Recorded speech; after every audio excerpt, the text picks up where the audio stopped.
মরমী শিল্পী হাসন রাজার জন্ম জমিদার পরিবারে। তবে 15 বছর বয়সে বাবা ও বড় ভাইকে হারিয়ে মন চলে যায় আধ্যাত্মবাদের দিকে। তার লেখা কালজয়ী গানের দর্শনে বিশ্বসত্য দেখেছিলেন রবীন্দ্রনাথ ঠাকুর। মহান এই শিল্পীর 162তম জন্মবার্ষিকী আজ।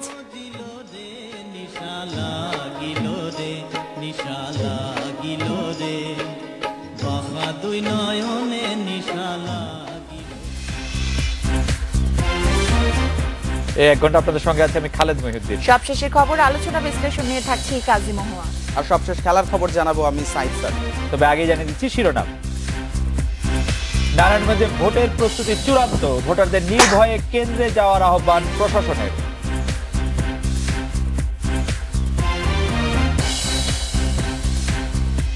শাহজালাল বিশ্ববিদ্যালয় বন্ধের পর উপাচার্য অবরুদ্ধ, চলছে সিন্ডিকেটের জরুরি বৈঠক।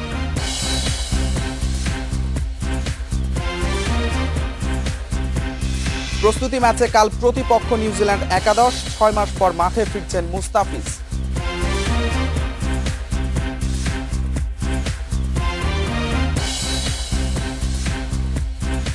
রাত 9টায় বাংলাদেশে আজ মতামত পাঠানোর বিষয়ে বিমান কর্মকর্তার বিরুদ্ধে মামলা। মতামত পাঠাতে পারেন এসএমএস অথবা ফেসবুকে। আপনাদের মতামত জানিয়ে দিচ্ছি সংবাদের পরের অংশে। শুরুতেই নারায়ণগঞ্জ সিটি নির্বাচনের খবর।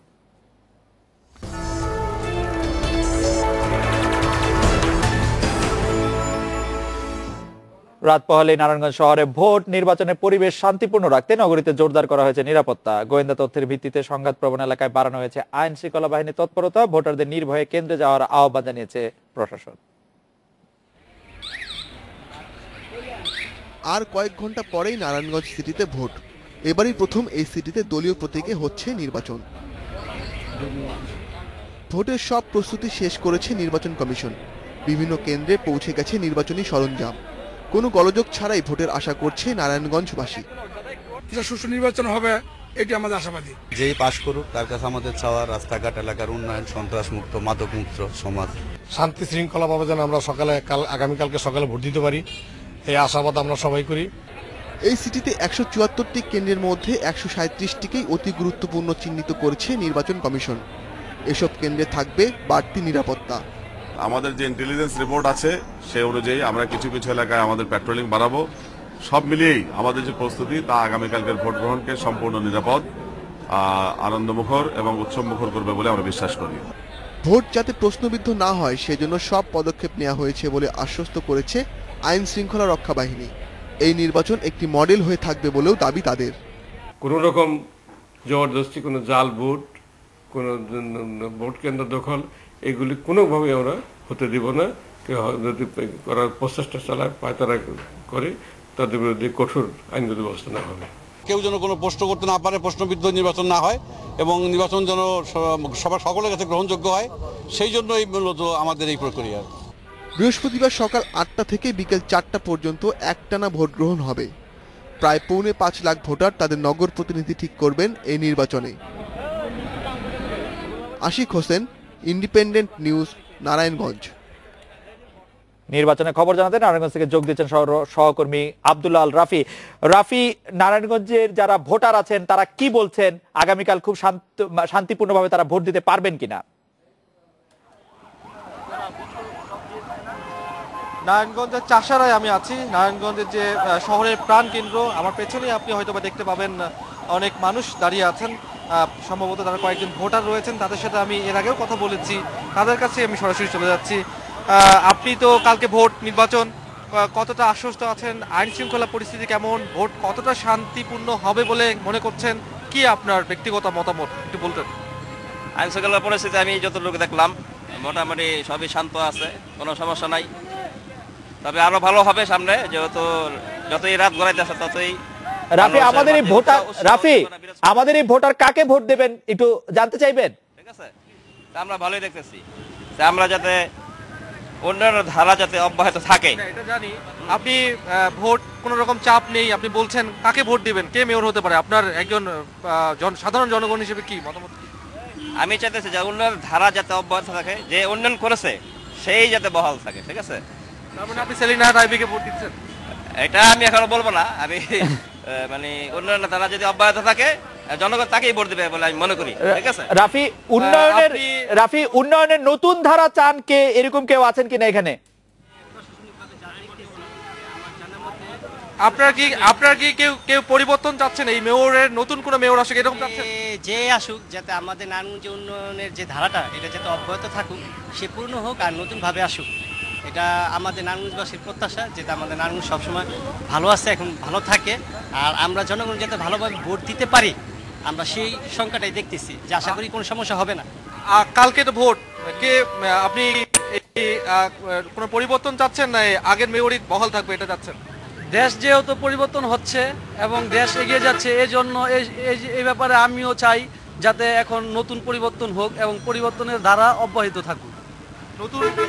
নতুন কাউকে যাচ্ছে, নতুন মুখ, এটাই আর কি। নতুন কেউ বলতে নতুন ধারায় নতুন অব্যাহত, বা আপনার মেয়র যারা ছিল আগে বা এখন নতুন আসলে হয়তো আরো উন্নত হতে পারে, এটা আশাবাদী করি। রাফি, আমরা এর আগের মেয়র নির্বাচনে ঠিক আগের রাতে টাকা ছাড়ানোর একটা বিষয় শুনেছি, এই ধরনের কোনো কিছু কি আপনার কানে এসেছে কিনা?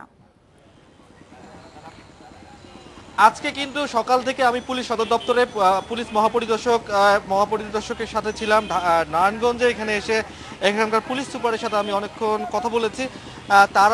তাদের যে বডি ল্যাঙ্গুয়েজ এবং তাদের যে বলতে যাচ্ছেন সেটি হচ্ছে যে একটি নিরপেক্ষ নির্বাচন করার জন্য তারা সেই চ্যালেঞ্জটি তারা নিয়েছেন। জেলা প্রশাসন কার্যালয়ে প্রায় 72 জন টাকা ছড়ানোর বা এই ধরনের কোনো অভিযোগ তার মানে তারা পান নাই না। আমি সেই বিষয়টাই আমি বলতে চাচ্ছি যে ল এনফোর্সমেন্ট এজেন্সি বা প্রশাসনের পক্ষ থেকে জিরো টলারেন্সে একটি নির্বাচন করার একটি পরিকল্পনা নেওয়া হয়েছে। আমরা এই নারায়ণগঞ্জে এসে এরকম কোনো অভিযোগ এখন পর্যন্ত পাইনি। সাধারণত এই বিষয়গুলো আরো মধ্যরাতে ভোর রাতে হয়, তবে এখন পর্যন্ত আমরা সেই রকম টাকা ছড়াছড়ি বা। আপনাকে অনেক ধন্যবাদ। এবার দুই প্রার্থী কিন্তু বলেছেন যে নির্বাচনের আগ মুহূর্ত পর্যন্ত পরিবেশ ভালো, কিন্তু নির্বাচনের দিন কি হবে সেটা নিয়ে একটা শঙ্কা তাদের আছে। নির্বাচনের দিন পর্যন্ত আমরা অপেক্ষা করি, দেখা যাক কি হয়। আওয়ামী লীগ থেকে এদিকে বলা হচ্ছে যে নির্বাচন সুষ্ঠু করতে ইসি কে সব ধরনের সহযোগিতা করবেন তারা। ধানমন্ডিতে দলের সভাপতি কার্যালয়ে সংবাদ সম্মেলনে এই আশ্বাস দিয়েছেন সাধারণ সম্পাদক ওবায়দুল কাদের। তিনি অভিযোগ করেছেন সেনাবাহিনীকে বিতর্কিত করতে নারায়ণগঞ্জে সেনা মোতায়েনের দাবি করেছে বিএনপি। নির্বাচনে যে হেরে যাবে সেই পথ তারা খোলা রেখেছে, সেটা হচ্ছে যে কারচুপি করে জালিয়াতি করে বিএনপির বিজয়কে সরকার ছিনতাই করেছে। আমরাও বিএনপিকে অবাধ এবং সুষ্ঠু নির্বাচন অনুষ্ঠান করে, অবাধ ফ্রি অ্যান্ড ফেয়ার ইলেকশন করে আমরাও বিএনপিকে আন্দোলন করার কোনো সুযোগ দেব না।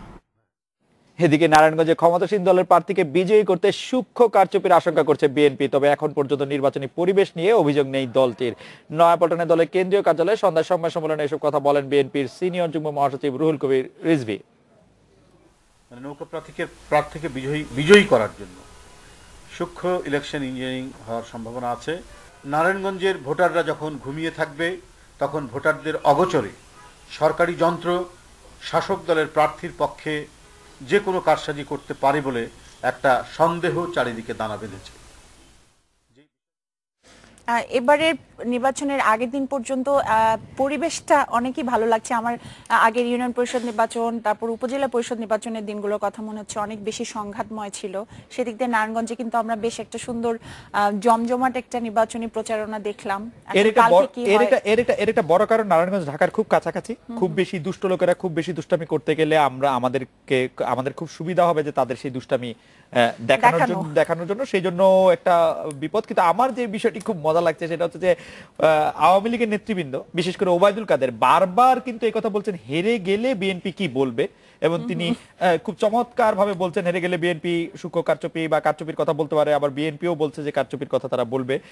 বিএনপিও যেন তৈরি যে হেরে গেলে কি কথা বলবে। যদি বিএনপি আসলে কোনো কারণে জিতে যায় তাহলে কে কি বলে সেটা দেখার, এটা খুবই একটি দেখার বিষয় হবে এবং খুবই মজার একটি বিষয় হবে। এবার দলীয় প্রতীকে প্রথম নির্বাচন হচ্ছে এবং জাতীয় নির্বাচনের একটা ড্রেস রিহার্সেল বলা যায়। সেই ক্ষেত্রে সব মিলিয়ে কিন্তু এই পরিবেশে সুষ্ঠু নিরপেক্ষ নির্বাচনের দিকে সবাই নজর রাখছে, বিশেষ করে দুই পক্ষই এখনো পর্যন্ত সন্তুষ্ট রয়েছে পরিবেশ পরিস্থিতি নিয়ে। সুষ্ঠু নির্বাচন তো মানে আমি জিতলে অবশ্যই সুষ্ঠু নির্বাচন, আমি হেরে গেলে সেটা খুবই অসুষ্ঠু নির্বাচন। তবে সরকারের বিপদ হলো সরকার হেরে গেলে বলতে পারবে যে নির্বাচন খারাপ হয়েছে, সরকার হেরে গেলে আবার নির্বাচনটি যে ভালো হয়েছে সেই ব্যাপারে তারা ক্রেডিট নিতে চাইবে যে নির্বাচনটি ভালো হয়েছে। আমাদের নির্বাচন কমিশনের এটা যেহেতু শেষ নির্বাচন, তারা নিশ্চয়ই ভালো কিছু প্রমাণ করতে চাইবে। নির্বাচন কমিশন গঠন নিয়ে এদিকে রাষ্ট্রপতির সাথে আলোচনা হচ্ছে বিভিন্ন দলের। নির্বাচন কমিশন পুনর্গঠনে গ্রহণযোগ্য সার্চ কমিটি করা সহ রাষ্ট্রপতির কাছে 17 দফা প্রস্তাব দিয়েছে লিবারেল ডেমোক্রেটিক পার্টি এলডিপি। বঙ্গভবনে রাষ্ট্রপতির সঙ্গে বৈঠক শেষে দলের পক্ষ থেকে এই প্রস্তাব দেওয়া হয়েছে। বিকেল 3টায়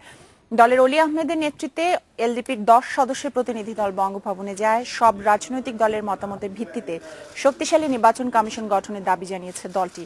সার্চ কমিটির সম্ভাব্য সদস্যদের নামের তালিকাও দিয়েছে তারা।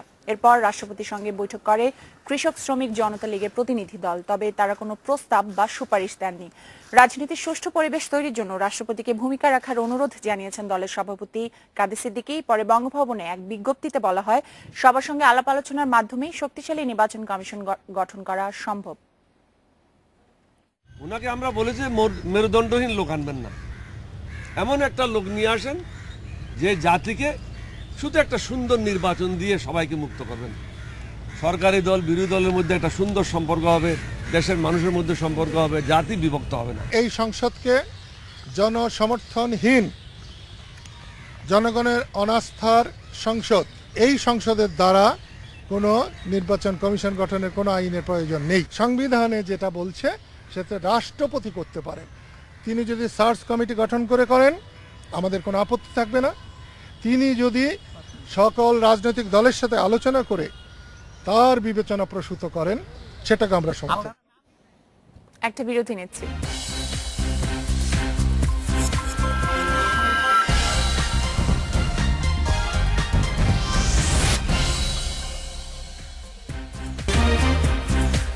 নটা 18 মিনিটে ফিরে এলাম রাত 9টায় বাংলাদেশে। ছাত্রলীগের দুপক্ষের সংঘর্ষে জেরে সিলেটের শাহজালাল বিজ্ঞান ও প্রযুক্তি বিশ্ববিদ্যালয় 6 জানুয়ারি পর্যন্ত বন্ধ ঘোষণা করা হয়েছে। তবে এই সিদ্ধান্তের প্রতিবাদে বিকেল থেকে উপাচার্যকে অবরুদ্ধ করে বিক্ষোভ করছে শিক্ষার্থীদের একটি অংশ। উপাচার্য কার্যালয়ে বিদ্যুৎ সংযোগ বিচ্ছিন্ন করে দেওয়া হয়েছে। অভ্যন্তরীণ কোন্দলের জেরে মঙ্গলবার সন্ধ্যায় ক্যাম্পাসে শাহজালাল বিশ্ববিদ্যালয় শাখা ছাত্রলীগের দুই পক্ষের সংঘর্ষ হয়। হাতবোমা এবং গুলির শব্দও শোনা যায়। পরে রাতে শাহপরান, সৈয়দ মুস্তফা আলী ও বঙ্গবন্ধু হলে তল্লাশি চালিয়ে অস্ত্র ও গুলি উদ্ধার করে পুলিশ। রাতে অভিযান হয়েছে, অভিযানের পরবর্তী সময়ে পরিস্থিতি নিয়ন্ত্রণে আছে এবং আইন শৃঙ্খলা পুলিশের নিয়ন্ত্রণে আছে এবং ইউনিভার্সিটি কর্তৃপক্ষ গতকালকে ইউনিভার্সিটি বন্ধ ঘোষণা করেছেন। অনাকাঙ্ক্ষিত ঘটনা এড়াতে সকালে হল ছাড়ার নির্দেশ দেওয়া হয় ছাত্রদের। সিন্ডিকেটের বৈঠকে সিদ্ধান্ত হয় 6 জানুয়ারি পর্যন্ত বিশ্ববিদ্যালয়ের ক্লাস ও পরীক্ষা বন্ধ থাকবে, তবে নতুন বর্ষে ভর্তি কার্যক্রম চলবে। ছাত্রীদের হল ভ্যাকেন্ট করা হবে না, আর 6 তারিখ পর্যন্ত ক্লাস পরীক্ষাটা স্থগিত থাকবে এবং ভর্তির কার্যক্রম অব্যাহত থাকবে। ভর্তির কার্যক্রমে কোনো ব্যাঘাত ঘটবে না। সিন্ডিকেট মনে করে প্রক্টোরিয়াল রিপোর্টের উপরে দ্রুত ব্যবস্থা নেওয়ার জন্য, যারা দোষী তাদের বিষয়ে দ্রুত ব্যবস্থা নেওয়ার জন্য। এদিকে হঠাৎ বিশ্ববিদ্যালয় বন্ধের খবরে ক্ষোভ ছড়িয়ে পড়ে শিক্ষার্থীদের মধ্যে। প্রতিবাদে সিলেট সুনামগঞ্জ সড়ক অবরোধ করে বিক্ষোভ করেন তারা। পরে বেলা 2টা থেকে প্রশাসনিক ভবন কার্যালয়ে উপাচার্যকে অবরুদ্ধ করেন শিক্ষার্থীরা। ভর্তি জালিয়াতির ব্যাপারটা, সেই ব্যাপারটার মূল হোতারা কোথায় গেল এই নিয়ে এই আন্দোলনটিকে ধামাচাপা দেওয়ার জন্য গতকালকে থেকে আমাদের ক্যাম্পাসের পরিস্থিতি অস্থিতিশীল করা হয় এবং তারপর থেকে আজকে সকালে যেটি করা হয়, আমাদের ক্যাম্পাস অনির্দিষ্টকালের জন্য বন্ধ ঘোষণা করা হয়। ক্লাস পরীক্ষা যে বন্ধ করা হয়েছে সেটা বন্ধ করা যাবে না, এটা কালকে থেকেই আবার ক্লাস পরীক্ষা চালু করতে হবে। ঘটনা তদন্তে 5 সদস্যের কমিটি গঠন করেছে বিশ্ববিদ্যালয় প্রশাসন। যত দ্রুত সম্ভব কমিটিকে প্রতিবেদন দিতে বলা হয়েছে। কৌশিক সুর, ইন্ডিপেন্ডেন্ট নিউজ। ময়মনসিংহের ফুলবাড়িয়া ডিগ্রি কলেজ জাতীয়করণের আন্দোলনের সময় পুলিশের সঙ্গে সংঘর্ষে শিক্ষক নিহত হওয়ার ঘটনায় স্থানীয় এমপি সহ 25 জনের বিরুদ্ধে হত্যা মামলা হয়েছে। কলেজের রাষ্ট্রবিজ্ঞানের সহকারী অধ্যাপক SM আবুল হাশেম দুপুরে ময়মনসিংহের জ্যেষ্ঠ বিচারিক হাকিম মাহবুল হাসানের আদালতে মামলাটি করেন। মামলায় স্থানীয় এমপি মুসলিম উদ্দিনকে হুকুমের আসামি করা হয়েছে। এছাড়া এমপির ছেলে এমদাদুল হক সেলিম, কলেজের অধ্যক্ষ নাসিরউদ্দিন খান ও ফুলবাড়িয়া থানার ওসি রিফাত খান রাজীব সহ 7 জনের নাম উল্লেখ করা হয়েছে। সংঘর্ষের 24 দিন পর এই মামলা করা হলো। আদালত মামলাটি আমলে নিলেও শুনানি হয়নি। শিগগিরই শুনানি হয় বলে আশা করছেন বাদীর আইনজীবী। গত 27 নভেম্বর পুলিশের সঙ্গে সংঘর্ষের সময় কলেজ শিক্ষক আবুল কালাম আজাদ ও পথচারী সফর আলীর মৃত্যু হয়।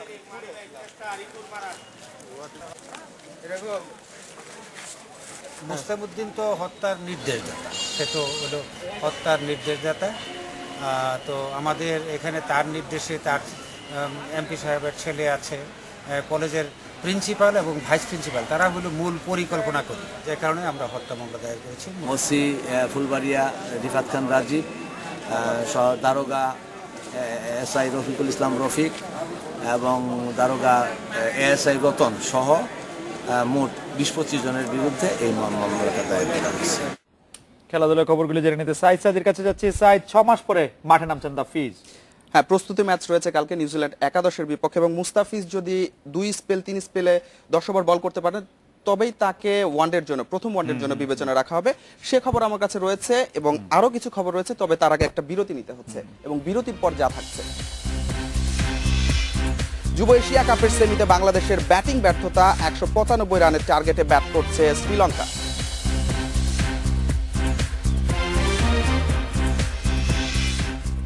প্রথমবার এএফসি কাপ খেলবে ঢাকা আবাহনী, প্রিমিয়ার লিগের ধারাবাহিকতা ধরে রাখার চ্যালেঞ্জ।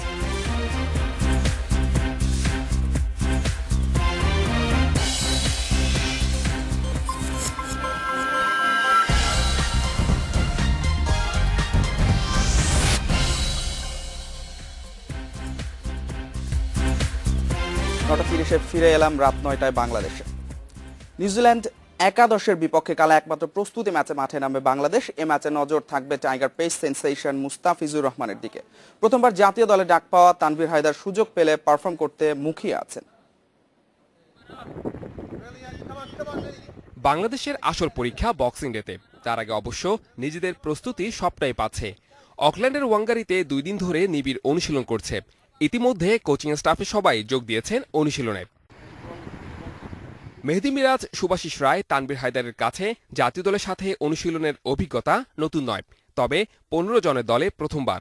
সাদা পোশাকে মিরাজ খেলে ফেললেও রঙিন পোশাকে অভিষেকের অপেক্ষায়। চান্ডিকা হাতুরু সিংহার চাহিদাতে লেগ স্পিন স্পট নিতে যাচ্ছেন তানভীর হায়দার। ন্যাশনাল টিমে সুযোগ পাওয়ার পর অনেক ভালো লাগতেছে, আর এটা আমার অনেক দিনের ড্রিম ছিল যে আমি যাতে ন্যাশনাল টিমের হয়ে খেলতে পারি। আমার একটা ছোটবেলা থেকে স্বপ্ন ছিল এটা, তো ইনশাআল্লাহ এটা যদি পূরণ হয় আল্লাহর কাছে লাখ লাখ শুকরিয়া। অস্ট্রেলিয়া থেকে আত্মবিশ্বাস নিয়ে নিউজিল্যান্ডে এসেছে দল। 2 ম্যাচে প্রস্তুতি শতভাগ না হলেও কিছু জায়গায় উন্নতির সুযোগ থাকছে। টিমের একটা প্ল্যান থাকবে, আর যদি আমি 11-এ চান্স পাই ইনশাআল্লাহ টিমের প্ল্যান অনুযায়ী বোলিং করার চেষ্টা করব। টিমের যেটা ডিমান্ড থাকবে সেই ডিমান্ডটা পূরণ করার চেষ্টা করব, আর নিজের চেষ্টা দিয়ে খেলার চেষ্টা করব। একমাত্র প্রস্তুতি ম্যাচে ঘাটতি পুষিয়ে নেওয়ার সুযোগ পাবেন ক্রিকেটাররা। বিশেষ করে মুস্তাফিজের দিকে নজর থাকবে সবার। এই ম্যাচই ঠিক করে দেবে মুস্তাফিজকে ওডিআইতে পাওয়া যাবে কিনা। মুস্তাফিজ ফিট না হলে শুভাশিসেরও সুযোগ থাকছে একাদশে। Saiful Majumdar, independent news. যুব এশিয়া কাপের দ্বিতীয় সেমিফাইনালে বাংলাদেশের দেয়া 195 রানের টার্গেটে ব্যাট করছে শ্রীলঙ্কা। শেষ খবর পর্যন্ত লঙ্কান যুবাদের সংগ্রহ 2 উইকেটে 106 রান। এর আগে কলম্বোর প্রেমাদাসা স্টেডিয়ামে দারুণ শুরু করেন সাইফ হাসান ও সজীব হোসেন। উদ্বোধনী জুটিতে আসে 42 রান। অধিনায়ক সাইফ আউট হন 26 রান করে, 18 করেন সজীব। আফিফ হোসেন ও রায়হান রাফসান সেট হয়েও বড় করতে পারেননি ইনিংস। আফিফ 36 আর রায়হান ফেরেন 38 রান করে। শেষ পর্যন্ত 3 বল আগে অল আউট হয় ইয়াং টাইগাররা।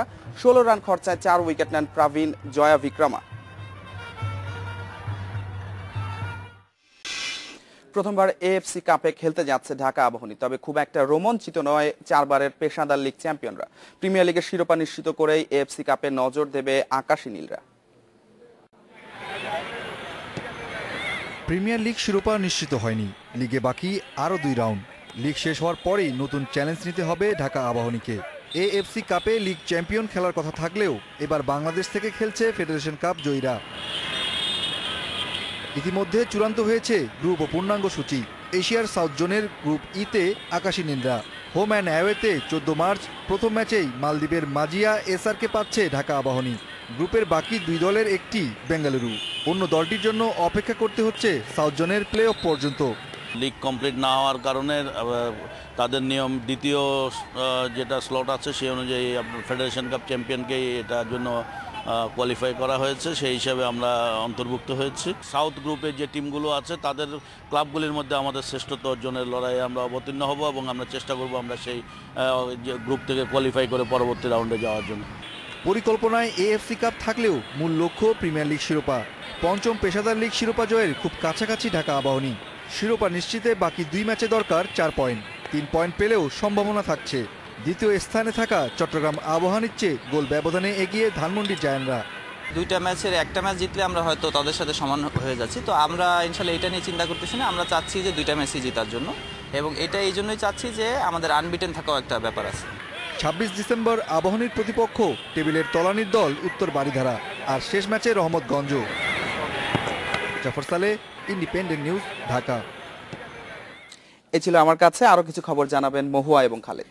সাইদ, আপনাকে ধন্যবাদ। প্রধানমন্ত্রীকে বহনকারী বিমানের ত্রুটির ঘটনায় করা মামলার তদন্ত করবে পুলিশের কাউন্টার টেরোরিজম ইউনিট। এদিকে এই মামলার তদন্ত প্রতিবেদন জমা দেওয়ার জন্য 12 জানুয়ারি তারিখ দিয়েছে আদালত।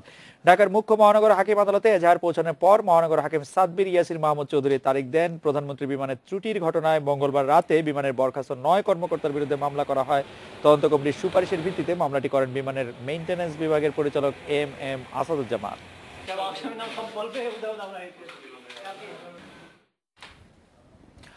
আশুলিয়ায় পোশাক শ্রমিকদের বিশৃঙ্খলা রোধে পুলিশ, র্যাবের পাশাপাশি বিজিবি মোতায়েন করা হয়েছে। শ্রমিক অসন্তোষের পেছনে তৃতীয় পক্ষকে দায়ী করেছেন পুলিশ মহাপরিদর্শক। এই ঘটনায় 249 শ্রমিকের বিরুদ্ধে মামলা করেছে মালিকপক্ষ।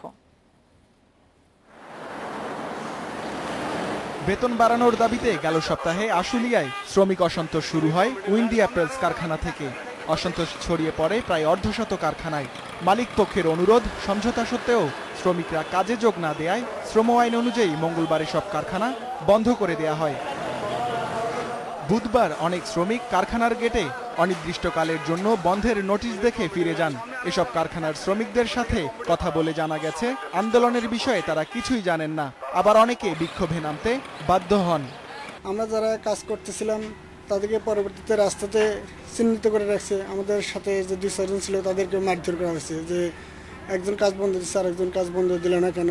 অফিস থেকে বাসায় খাইতে এসেছি, আসার পরে গেছি যাদিকে গ্যাংরাম, সবাই বাসায় দৌড়ে চলে যাচ্ছে। তারপর বাসায় এসে শুনলাম গ্যাংরাম বাচ্চা বেতন বাড়ানোর জন্য। যাই পারুক কিছুটা বাড়ায় আমাদের শ্রমিকদের সান্ত্বনা দিয়ে আবার ফ্যাক্টরি চালু করে। পরিস্থিতি নিয়ন্ত্রণে রাখতে কারখানার সামনে র্যাব পুলিশের অতিরিক্ত সদস্য মোতায়েন করা হয়েছে। টহল দিচ্ছে বিজিবি। সরকারিভাবে এই আন্দোলনকে যারা এর সাথে জড়িত এটাকে অবৈধ ঘোষণা করা হয়েছে, কারণ এইখানে বেতন বৃদ্ধির আন্দোলন করার কোনো প্রয়োজন নেই। সরকারের নির্দিষ্ট একটি কাঠামো আছে যার পরিপ্রেক্ষিতে সরকার সিদ্ধান্ত নেবে কিভাবে বেতন শ্রমিকদের বাড়ানো যাবে।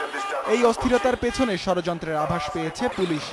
ঘোষণা দিলেন যে আগামী কাল থেকে তারা কর্মে যোগদান করবে, কিন্তু তারা কর্মে যোগদান করেনি। কিছু শ্রমিক নেতা আছে তারা সাধারণ শ্রমিকদের ভুল বুঝাচ্ছে, আর এই নেপথ্যে কোনো একটা ক্লাস যারা শ্রমিক না বিভিন্নভাবে বিভিন্ন সংগঠন করেন তারা বিভিন্নভাবে ইন্ধন দিচ্ছে।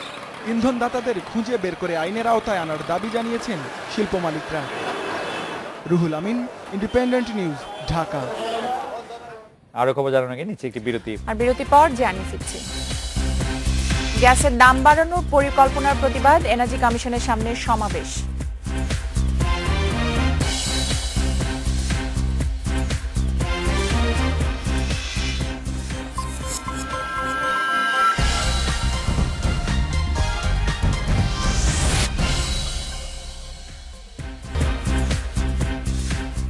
রাত 9:46 আমরা ফিরে এলাম। বিমান কর্মকর্তা বিরোধী মামলায় বিষয়ে আপনাদের মতামত জানতে চেয়েছিলাম আমরা।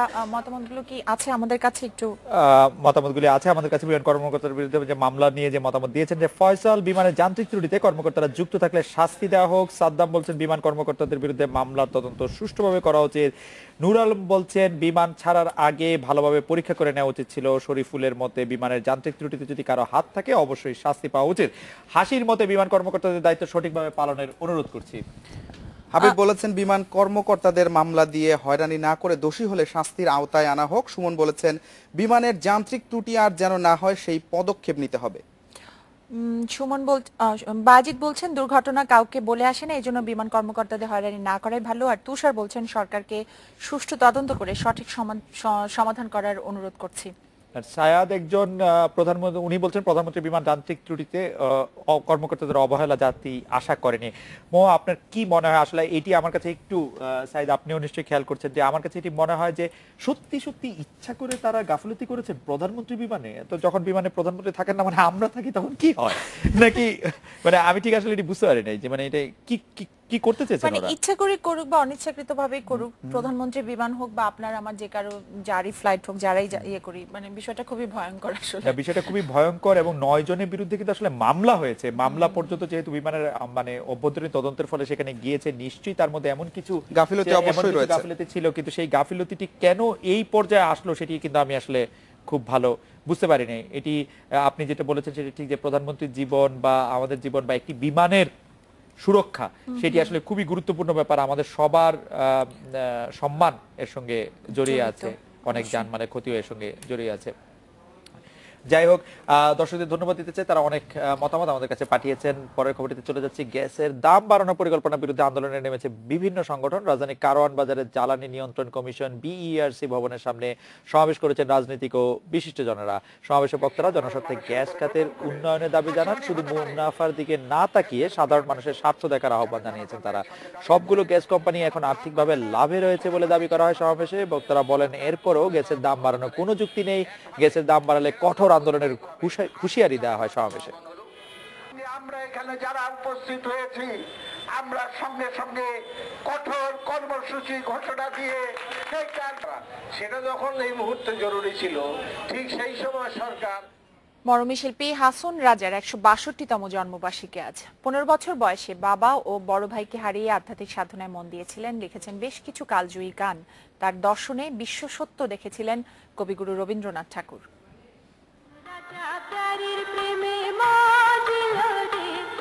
জমিদার পরিবারে জন্ম নেন হাসন রাজা। স্বশিক্ষিত এই মরমী শিল্পী আঞ্চলিক ভাষায় লিখেছেন অসংখ্য গান, দিয়েছেন সুর।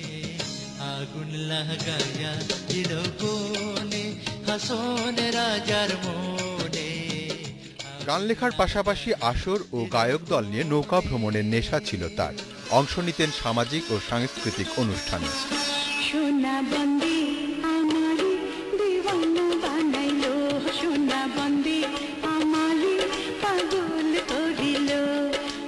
বিদ্যালয়ের পড়াশোনায় বেশি দূর না এগুলো শিক্ষা বিস্তারে রেখেছেন বিশেষ ভূমিকা।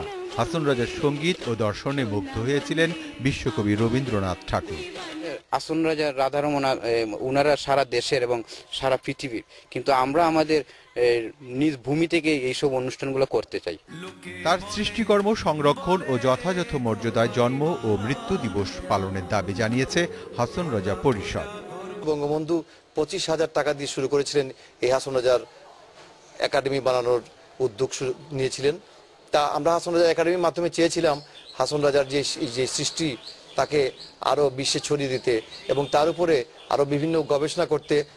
1854 সালের এই দিনে সুনামগঞ্জের লক্ষণশ্রীর ত্রেঘড়িয়া গ্রামে জন্মেছিলেন এই কিংবদন্তি শিল্পী।